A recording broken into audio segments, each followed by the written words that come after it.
ఏ course నేర్చుకోవాలో తెలియట్లేదా? అయితే ఇనుమాటిక్ square guidance ని follow అవ్వండి. వాడిని మన జిల్లాలో లేపేయకూడదు. కడప దగ్గర లారీని ఏర్పచేయండి. వాడు వేస్తున్న బండిని గుద్ది ముక్కలు చేయండి. ఏ గ్రూప్ చేస్తుంది? నంద్యాల వెంకట్రావు గ్రూప్ అన్న. పని పూర్తి అయితే ఒక ఏరియా ఇస్తానని చెప్పు. సంపాదించుకోవాలన్నా. చెప్పయ్యా. విషయం ఏమిటో తెలియదు. ఇక్కడ చాలా హడావుడిగా ఉంది. అయ్యగారు బెదవాడ వెళ్ళటం వీడికి తెలిసింది అనుకుంటాను. నాన్న వెళ్ళే తీరాలా? క్యాన్సిల్ చేయలేవా? ఇన్విటేషన్ లో చీఫ్ గెస్ట్ గా నాన్న పేరు వేశారు. ఖచ్చితంగా వెళ్ళే తీరాలి. ఏంటి విషయం? ఏం లేదన్నా, మంత్రి ఏదో ప్లాన్ చేస్తున్నట్టున్నాడు. మీరు కార్లో వెళ్ళదు, ట్రైన్ లో వెళ్ళండి. బెజవాడికి ట్రైన్? సరే అలాగే.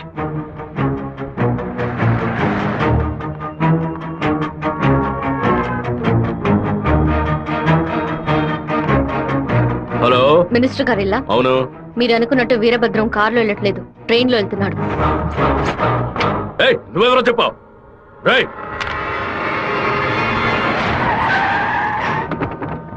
నాన్న రాత్రి మీటింగ్ అవగానే వెంటనే బయలుదేరదు, రేపు ఉదయం బయలుదేరండి. నేను అయ్యప్ప రైస్ మిల్ ఓనర్ తో మాట్లాడాను, వాళ్ళ ఇంట్లోనే మీరు ఉండొచ్చు. వీరభద్రం ట్రైన్ లోనే వెళ్తున్నాడన్నా. అయితే మనం వాళ్ళని వేముల స్టేషన్ లో ఎక్కమనం. కడపలో వాడు దిగిన వెంటనే జనాల్లో కలిసిపోయి గత్తిని విషం పూసి కొచ్చేయమనం. మనసు ఎందుకు అదోలా ఉందిరా, మనం కూడా ట్రైన్ లో వెళ్దాం. కనీసం 20 నుంచి 25 పోట్లైన వాడి మీద పడాలి. ఆంధ్రాలో జరిగిన మర్డర్ లో ఇదే భయంకరమైన మర్డర్ గా ఉండాలి. హలో, నేను నాన్నతో బెజవాడ వెళ్తున్నాను, రేపు ఉదయం వస్తాను. అది చెప్పడానికి ఫోన్ చేశాను.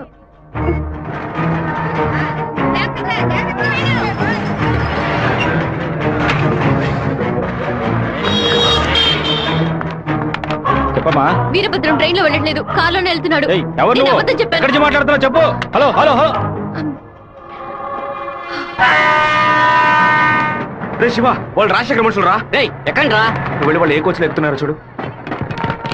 నాన్న ట్రైన్ లో వెళ్తున్న విషయం వాళ్ళకెలా తెలిసింది? నువ్వు వెళ్ళి చివరి కోచ్ ముందు కోచ్లో ఉండు. ఇటువైపు ఎవరు వచ్చినా నాకు వెంటనే. వీరభద్ర ఏ కోచ్లో ఉన్నాడో వెళ్ళి చూసిరా.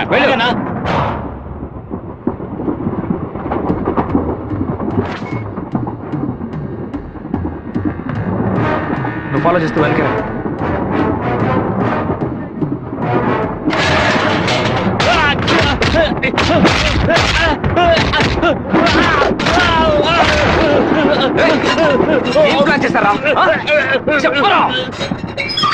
కడప స్టేషన్ లో ఏదో ప్లాన్ చేసినట్టున్నారా?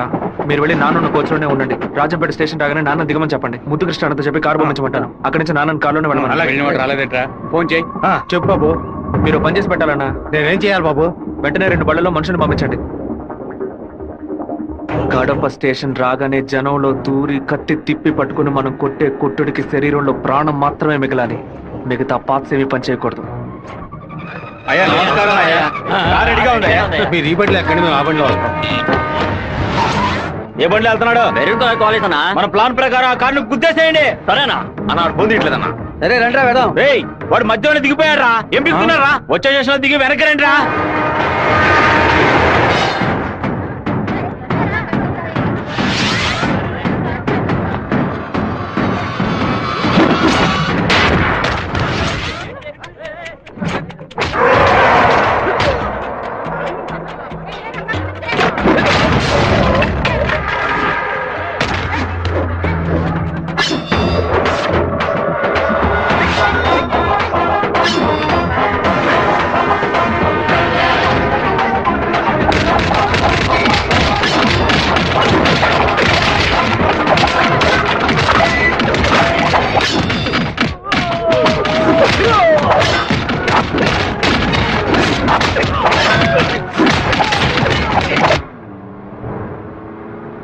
నువ్వు రెడీగా ఉన్నావా? నేను రెడీగా ఉన్నాను.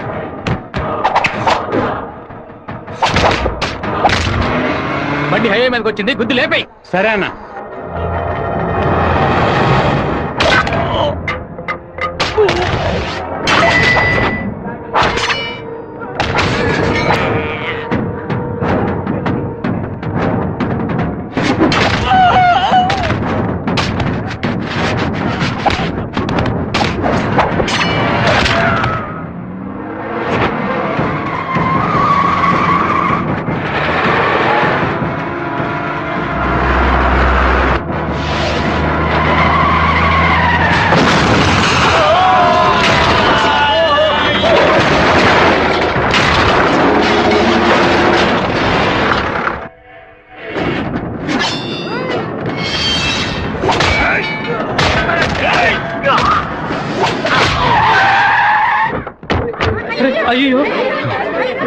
రాకుండా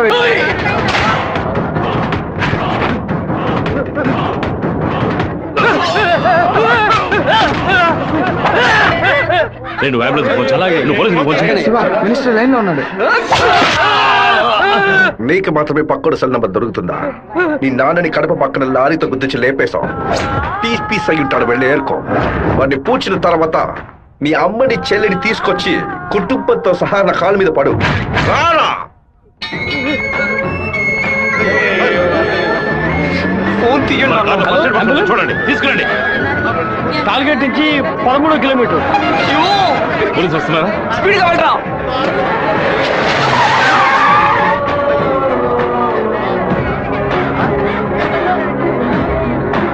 కొంచెం అటువైపు పట్టండి. నార్త్ ఇండియా నుంచి యాత్రకు వచ్చినట్టున్నారు. లారీ వాడు గుద్దేసిపోయాడు. డ్రైవర్ మందు కొట్టేసి తోలుతున్నట్టున్నాడు. ఆపకుండా పోతూనే ఉన్నాడు. తెలియ కుదలేదు నాన్న, తెలిసే కుదరు.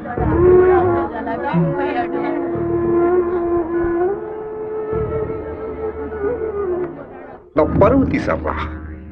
అమ్మని చెల్లిని తీసుకొచ్చి నా కాళ్ళ మీద పడుని ఛాలెంజ్ చేశాను. ఇప్పుడు నా పెళ్ళాన్ని తెమ్మని చెప్తాడు వాడు.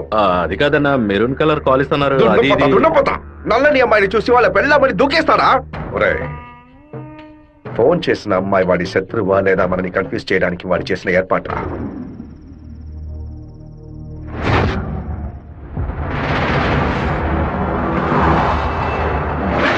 త్వరగా వాడిని క్లోజ్ చేయాలన్నా. కరెక్ట్ బాబు. హైదరాబాద్ నుంచి కార్లోనే వచ్చాడు, మళ్ళీ కార్లోనే వెళ్తాడు. వెళ్ళేటప్పుడు కర్నూలు పైనుంచే వెళ్ళాలి. వాడి బ్యాడ్ టైం. అక్కడ ఇద్దరు అపోజిషన్ ఎమ్మెల్యేలే. నంద్యాల బైపాస్ రోడ్లో టేక్ డైవర్షన్ బోర్డు పెట్టి వాడిని రూట్ మళ్లించాలి. బాంబు పెట్టి వాడిని బ్రిడ్జ్తో పాటు లేపేయాలి. ఒకవేళ అక్కడ మిస్ అయితే జడ్చెల్ల చెరువు దగ్గర బైపాస్లో వాడిని లారీతో గుద్ది లేపేద్దాం.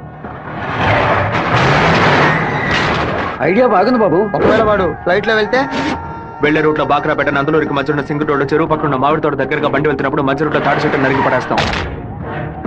వాడు భయంతో తోపులోకి పారిపోయే సమయంలో వాడిని నరికేసి అక్కడే పాతేస్తాం. ఒకవేళ వాడు ట్రైన్ లో వెళ్తే నేను ఒక్కడనే చాలు. నువ్వు ఒక్కడివేనా? అనంతపూర్లో వాడు ఎక్కినప్పుడు 100 మంది జై కొడతారు. వేమల్లో 10 మంది భోజనం తెస్తారు. కడపలో 4 దండలేస్తారు. తిరుపతి రాగానే వాడి చెంచాగాళ్ళందరూ వెళ్ళి నిద్రపోతారు. వాడు ఒంటరిగానే పడుకుంటాడు. ఆ టైంలో దిండు మొహం మీద పెట్టి వాడిని చప్పుడు చేయకుండా చంపేసి శవంతో పాటు నదిలోకి దూకి నేను అక్కడి నుంచి ఎస్కేప్ అయిపోతాను. మరుసటి రోజు వాడి శవం నదిలో తేలుతుంది. ఏ రూట్లో వెళ్ళినా వాడి చావు ఖాయం. ఇదిగోనయ్యా కాఫీ.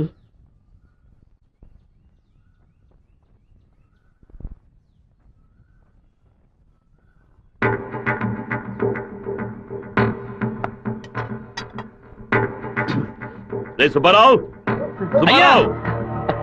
ఏమైందయ్యా? నేను 2 ముక్కలు తాగాను. సరే. నువ్వు కంగారు పడకు. రే సుందరం, బండి తీరా. అమ్మగారు ఎవరికి చెప్పకండి. ఏంటి? జాగ్రత్తగా ఎక్కండి. రేయ్, ఇంట్లో వాళ్ళని ఏది తినొద్దు, నీకు అర్థమైందా? గుండె గబగబా కొట్టుకుంటుంది.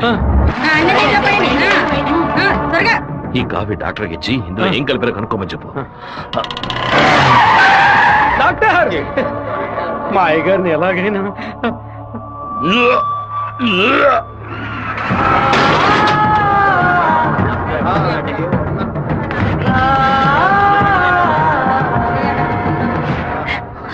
అయ్యో శివ, ఏంట్రా ఇదంతా?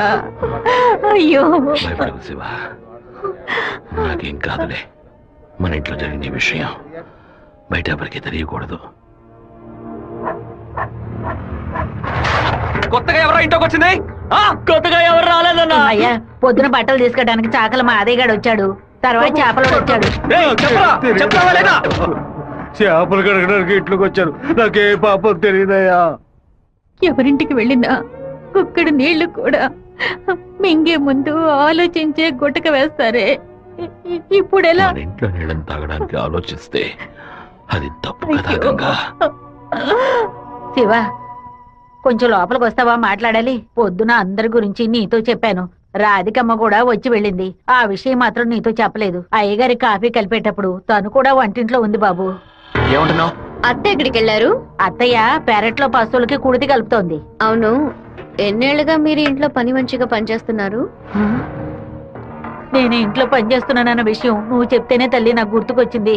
ఓ సరే నేను అత్తయ్యతో మాట్లాడొస్తాను. పెరట్లోకి వెళ్తానని చెప్పిన అమ్మాయి అక్కడికి వెళ్ళలేదు, వాకిట్లోకి రాలేదు, తర్వాత కనిపించలేదు. ఎవరి గురించి ఏం మాట్లాడుతున్నావు? ఆ అమ్మాయి వదిలిన చెప్పులు కూడా వాకిట్లోనే ఉన్నాయి. కావాలంటే వెళ్ళి చూడు బాబు.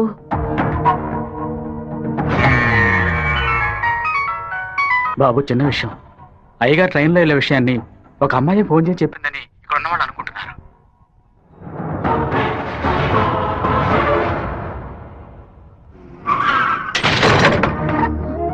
ఏంటిది? వేసుకుని వచ్చిన చెప్పుల్ని మర్చిపోయి వెళ్ళేంత తొందర ఏంటి నీకు? నువ్వు మా ఇంటి వంటింట్లోకి వచ్చింది పాపం ఆ ముసలిదాని మనసుని బాధ పెట్టడానికా, లేక మా నాన్న తాగే కాఫీలో విషయం కలపడానికా? చెప్పవే. నేను చెప్తాను. మీ నాన్నని చంపడానికేరా అది మీ ఇంట్లో అడుగు పెట్టింది. దాన్ని నేనే పంపించాను. ఆవిడ చెప్పేది అబద్ధమే కదా? ఏయ్, మీ అబ్బకి విషం పెట్టినందుకే నీకింత కోపం వస్తే మీ నాన్న నా కొడుకుని నడి రోడ్డు మీద నరికి చంపాడే.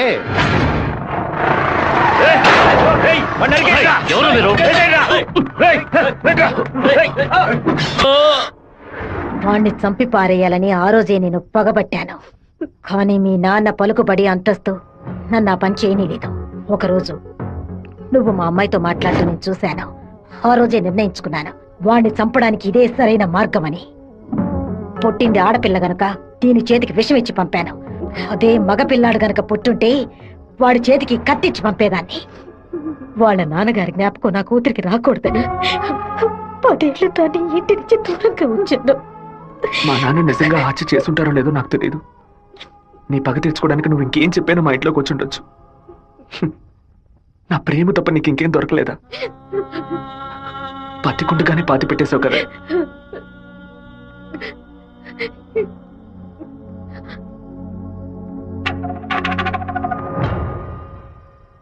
మీరు మాట్లాడుకున్నదంతా నేను వింటూనే ఉన్నాను. నీ భర్త చావుకి నేను కారణం కాదమ్మా. నీ భర్త ఆశపడే ఎలక్షన్లో నించోలేదమ్మా. మన జాతి ఓట్లని విడదీయాలని రూలింగ్ పార్టీ వాళ్ళ దగ్గర 10 లక్షల రూపాయలు లంచగా తీసుకున్నావే, నీకు సిగ్గులేదు? నేను డబ్బు తీసుకున్నట్టు మీకెవరు చెప్పారు? ఇంకా నిజాన్ని కప్పిపుచ్చాలని చూడకు. మర్యాదగా నామినేషన్ వాపస్ తీసుకో, లేదా నీ మొండెమే మిగులుతుంది. నువ్వు మాణిక్యాన్ని లేపే. ఏమన్నావు అన్నా? అప్పుడే ఆ నింద వీరభద్రం మీద పడుతుంది. ఓట్లు రూటు మారుతాయి. నేను ఈ హత్యని చెయ్యలేదని ఈ ఊరే నమ్ముతోంది. నువ్వు మాత్రం ఎందుకు నమ్మట్లేదు? నా కొడుకు నీ కూతుర్ని ప్రేమిస్తున్నానని తెలియగానే వెంటనే వచ్చి నీతో చెప్పాలనుకున్నాను. కానీ నీకు తెలిసే తన మా ఇంటికి వచ్చిందని చెప్పింది. అందుకనే నిజమంతా నీకు తెలుసనుకున్నానమ్మా. ఎవరో చెప్పిన మాట నమ్మి పాపం తన మనసులో ద్వేషాన్ని నాటి ఇప్పుడు ఇలా తలదించుకునేలా చేశావే. పెళ్లి చేసుకుని చల్లగా ఉండాల్సిన పిల్ల తన జీవితాన్ని నాశనం చేశావే.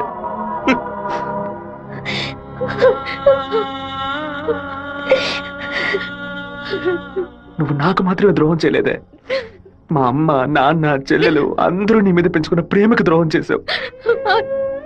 ఒళ్ళమ్ముకొని బతికి ఆడది కూడా ప్రేమించినట్టు నటించమంటే చీయని ఉమ్మేసి వెళ్ళిపోతుంది.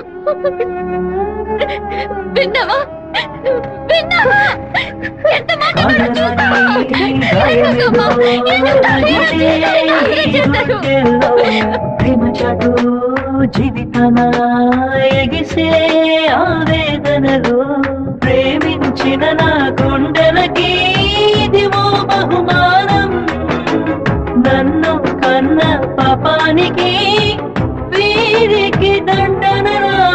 టెలిఫోన్ బూత్ లో ఎంక్వైరీ చేసా ఉన్నా. పక్కనే లేడీస్ కాలేజ్ ఉండడం వల్ల ఏం చేసిందో తెలియదు. ఒక ఆడపిల్ల వల్ల వాడు తప్పించుకున్నాడు. అసెంబ్లీలో అపోజిషన్ వాడు కావాలనే ఈ విషయం అడుగు మరి కలుగుతున్నాడు. ఇంతకు మించి మనం ఓర్పుగా ఉంటే వాడు ఖచ్చితంగా గెలిచేస్తాడు. నిజవారి నుంచి 50 మందిని రప్పించండి. ఎవరు ఎదురు చూడే సమయంలో వాడి ఇంట్లోకి దూరి వీరభద్రాన్ని ఆడి కొడుకని లేపేయమనండి. ఊరోళ్ళు ఎవరైనా అడ్డొస్తే పెద్ద చిన్నాడు చూడకుండా అడ్డగా నడకని చెప్పు. అన్నా, ఇలా ఓపెన్ గా అన్ని చేస్తే మీ మీద అందరూ డౌట్ పడతారన్నా. మన వాళ్ళని పక్క నుండి ఉసిగొల్పమడం.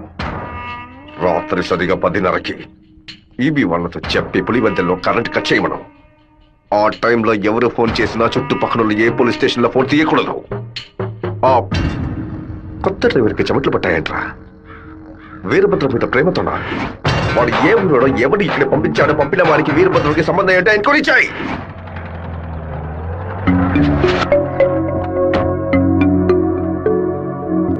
పెళ్లి ఏమిటన్నయ్యా?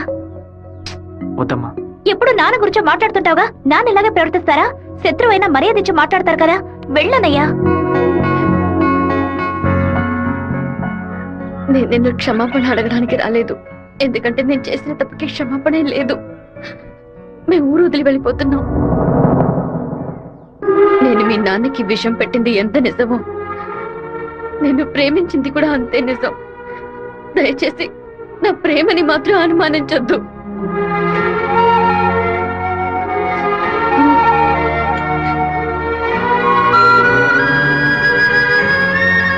బావా నీతో మాట్లాడాలరా. ఏదో అమ్మ మాట విని తెలియక తప్పు చేసిందిరా, క్షమించేవాడేరా మనిషి. నువ్వేంట్రా? మా ఇల్లు నాకు గుడి లాంటిదిరా. మా అమ్మ నాన్న దేవుడురా. ఆయన్ని చంపనని ప్రయత్నించిన అమ్మాయిని ఎలా క్షమించమంటావు? నాకు అర్థమైందిరా. నీ దగ్గరికి మొదటిసారి అమ్మాయి వచ్చినప్పుడు నిన్ను ప్రేమిస్తున్నాననే అమ్మాయి చెప్పింది, పెళ్లి చేసుకుంటాననే కదా చెప్పింది. హత్య చేయడానికి వచ్చిన వాళ్ళు అలా అంటారా? నీ మనసులో అమ్మాయి లేదని నాకు ప్రమాణం చేసి చెప్పు. ఉందిరా, తను నా మనసులోనే ఉంది. కానీ ఇప్పుడు వచ్చి వెళ్ళింది నేను ప్రేమించిన రాధిక కాదు. బాబు శివ, నేను ఒకటి చెప్తే నువ్వు వింటావా? వెళ్ళి అమ్మాయిని తీసుకురా. నా తల నరుకుతానన్న వాడి తలని నరికి తీరుతానన్న పట్టుదలతో ఉన్నావు కదా. వాళ్ళ నాన్న చంపిన వాడి మీద అమ్మాయి కోపం ఉండదా? ఈ సీమలో పుట్టినటువంటి ప్రతి అమ్మాయికి ఆ పౌరుషం రోషం ఉండడం సహజమే. మిత్రుడితో స్నేహం చేయాలి, వీరుడితో తలపడాలి, శత్రువుతో పోరాడాలి, కానీ ద్రోహికి మాత్రం ద్రోహం చేయకూడదు.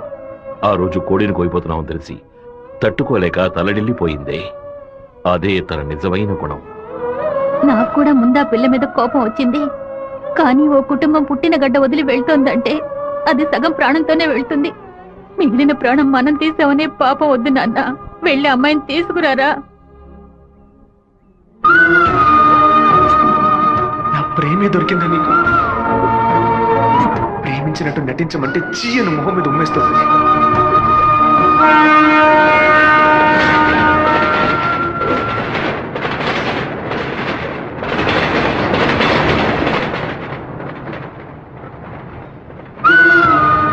రా ఇంటికి వెళ్దాం. నాన్న తీసుకురమ్మన్నారు, రా ఇంటికి వెళ్దాం. ఏంటి ఎప్పుడు చూసినా తప్పు నేను తీసుకున్నా. ఇందుకే నేను ఇలా చంపుతున్నావు. నువ్వు లేకుండా నేను బతకలేనే.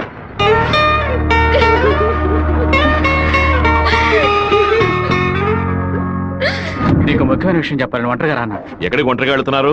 మాణిక్యం రమ్మని చెప్పాడు. కూడా ఎవరైనా తీసుకెళ్ళండి. ఎవరైనా తీసుకెళ్దామంటే భయపడుతున్నాడు. ఒంటరిగానే వెళ్ళొస్తా. వద్దొద్దు సుబ్బారావు, అయ్యా అన్నతోటి వెళ్ళు. సరేనే. 2 కత్తులు తీసుకెళ్ళు. నువ్వు లోపలే దాక్కుని చూడు. బెజవాడ పెద్ద దగ్గర ఎంక్వైరీ చేశాను. ఆ డ్రైవర్ ని పంపించింది మురళీ ట్రావెల్స్ గోవిందరాజు. వాడికి వీరభద్రానికి పెద్ద లింక్ ఉందన్నా. వెళ్ళే సాకుతో మన ప్లాన్ లీక్ వచ్చేస్తాడేమో, వెళ్ళి వేస్తాడ్రా అన్నా.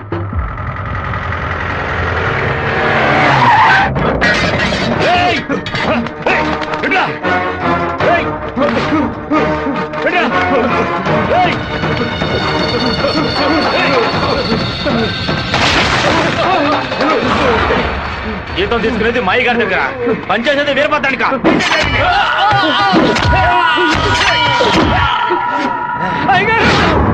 మన సత్యమూర్తి అన్నని దగ్గర మనుషులు చంపేశారయ్యా.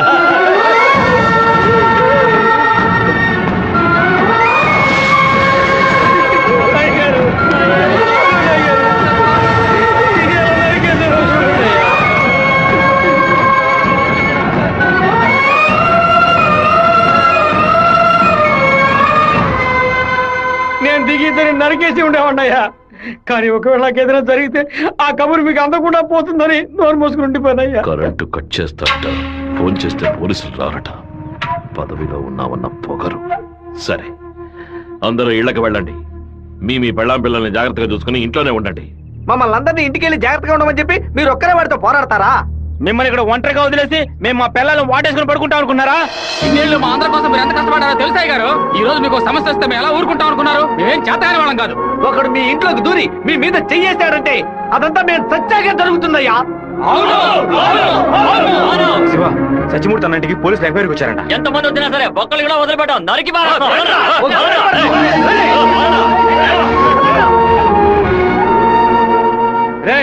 ఎవరు వచ్చేస్తారే కట్టుకో కంటగా నరికేస్తాం. మీ వీధిలోకే కాదయ్యా, ఈ వీధిలోకి ఎవరు వచ్చేస్తారే నరికి పోగులు పెట్టేస్తాం. అన్నా బెజవాడ నుంచి వచ్చిన వాళ్ళు రాత్రి 10:30కి సరిగ్గా మన ఊరు పొలిమేరకు రాగానే మనకు ఫోన్ చేస్తారు. మనం సిగ్నల్ ఇస్తే చాలన్నా. ఆ వీరభద్రం చేస్తే పులివెందుల వాళ్ళు మళ్ళీ వెతుకుంటూ వస్తారు. నేను గవర్నమెంట్ గెస్ట్ హౌస్ లో ఉంటాను. సరే. మీరు ఆ సత్రంలో ఉండి పని పూర్తయిన తర్వాత రండి, కలిసి హైదరాబాద్ సరే. వద్దాం. ఓకేనా? సరే మీరందరూ బయలుదేరండి. సరే అయ్యా. నాన్న, మన ఊరోళ్ళంతా మన మీద ఉన్న ప్రేమతో పిచ్చి పట్టినట్టు ప్రవర్తిస్తున్నారు. ఎవరు వచ్చినా సరే నరికి పారేస్తారు. కానీ జరగబోయే గొడవలో మన వాళ్ళకి నష్టం జరుగుతుందిగా. డబ్బు కోసం వచ్చే వాళ్ళ ప్రాణాలు పోతే వాళ్ళ భార్యలు కూడా ఏడవరు. కానీ మాదయ్య భార్యకి శివప్రసాద్ కుటుంబానికి ఎవరు సమాధానం చెప్తారు నాన్న? ఏం చేయమంటావయ్యా? చట్టము అధికారము వాడి చేతుల్లో ఉంది. తిప్పి కొట్టడం తప్ప మనకు వేరే దారి లేదు. ఒక దారుంది నాన్న. వచ్చే 50 మందిని ఆపడానికి ముగ్గురిని లేపితే చాలు. అర్థం కాలేదు. ఆ రాజశేఖరం వాడి 2 చెంచాలు వాళ్ళని లేపేస్తే చాలు, ఏ గొడవ ఉండదు. మేము నలుగురం చాలు నాన్న. పెళ్లి పెట్టాకు లేని వాళ్ళు. మేము చచ్చినా ఎవరు బాధపడరు. కానీ ఖచ్చితంగా చచ్చేలోగా ఆ ముగ్గురిని లేపేస్తాం. వద్దు బాబు, అందుకు నేను ఒప్పుకోను. భయపడకండి అన్న, నాకేం కాదు. 1 గంట ముందు నా ఫ్రెండ్ ఒకడు తిరుపతి మాయాలాజ్లో నా పేరు మీద రూమ్ తీసుకున్నాడు. కరెక్ట్గా 10 గంటకి రాజశేఖరాన్ని లేపేస్తే నేను రేణుగుంట ఎయిర్పోర్ట్కి వెళ్ళిపోతాను. వాడు అదే సమయానికి రూమ్ ఖాళీ చేసి ఎయిర్పోర్ట్కి వచ్చేస్తాడు. అక్కడి నుంచి హైదరాబాద్ వెళ్ళి నేను మలేషియా వెళ్ళిపోతాను. 6 నెలలు సంవత్సరం ఆగి నేను తిరిగి వచ్చేస్తాను నాన్న. పోలీస్ రికార్డ్స్లో నా పేరుండే ఛాన్సే లేదు. నేను బాగుండాలని మీరు నాకు పాస్పోర్ట్ ఇప్పించారు. అప్పుడు అది ఉపయోగపడలేదు. ఇప్పుడు అదే మరి అన్ని సమస్యల నుంచి బయటపడేస్తుంది. అయ్యో, ఎందుకమ్మా, ఎందుకు ఏడుస్తున్నావు? 25 ఏళ్ళగా నాన్న కత్తి పట్టుకున్నప్పుడు ఎప్పుడైనా నువ్వు ఏడ్చావా? ఇప్పుడు ఎందుకు ఏడుస్తున్నావు? కొడుకు మీద ప్రేమ. నీ కొడుకు బాగుండాలని దేవుడికి దండం పెట్టుకో. అంతేగాని ఇలా ఏడ్చి నన్ను పిరికివాడిని చేయకు. భగవంతుడా, ఏడవకమ్మా. ఏడిస్తే నేను తట్టుకోలేదు. నాయనా, నీకేమైనా అయితే మాకు బాధ ఉండదనుకున్నావా? మేమందరం బండరాళ్ళం అనుకున్నావంట్రా. నిన్ను నమ్ముకొని వచ్చిందే ఒక పిల్ల. దానికి నేనే సమాధానం చెప్తాన్రా. చెప్పరా?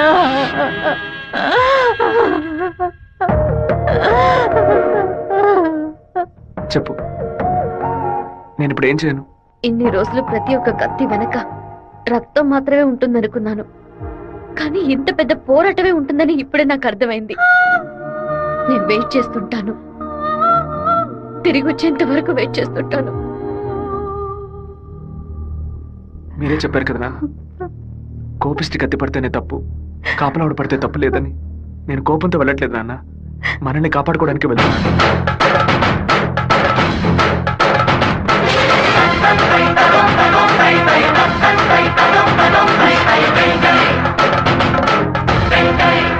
And for more videos, please subscribe to iDream. Please subscribe to iDream. Please subscribe iDream. And please subscribe to iDream. For more videos, subscribe to iDream. please like, share and subscribe to the channel. Congratulations, iDream.